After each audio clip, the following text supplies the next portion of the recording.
Science Today, the podcast that keeps you informed about the most prominent scientific advances in the world.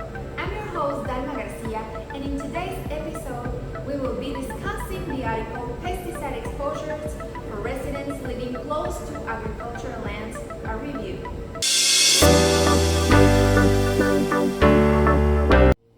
This article is important because many people do not know the dangers they are exposed to.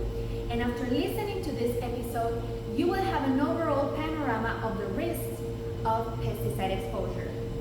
This week we have two great guests joining us to talk about this topic. Our guests are the crop advisors Sara Torres and Daniela Villarreal. Thanks for joining the podcast, Sara and Daniela. It's an absolute pleasure asking me to join you, and I can't wait to talk about the interesting article.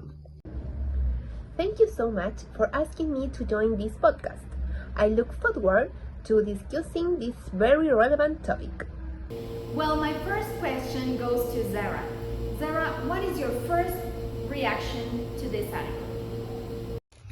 Where people living near agricultural lands where pesticides are intensively used have present health uses. Epidemiological studies have suggested association between proximity to agricultural lands and health usage such as birth defects, child cancer, cognitive impairment, adult cancer, Parkinson, and ASL. Zara, do you think that the results of the research are predictable? The research results are considerably predictable because it's well known that pesticides cause harm to health. Wow, I'm intrigued. Daniela, what caught your attention the most? As the paper is read, we can conclude that some samples show more accurate information than others. For instance, hair is more effective than blood and urine to get relevant information about the consequence of being exposed to pesticides.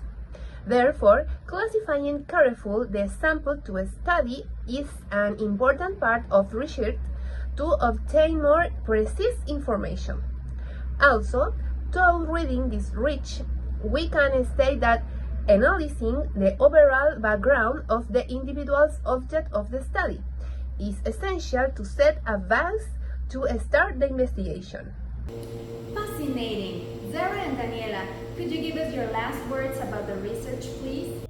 Sure. To summarize, living close to crops can increase considerably the chance of suffering health damage due to exposition to pesticides. Besides, the good use of samples can provide more effective information to research. Moreover, knowing the background of the population to be studied offers a panorama of their context and leads to more accurate predictions. Wow, I find that fascinating. Sadly, we're at the end of another Science Today episode. Thanks for listening, and I hope you really enjoyed this week's episode. We publish new episodes every Wednesday at 4 p.m. Until next time, and may the science be with you.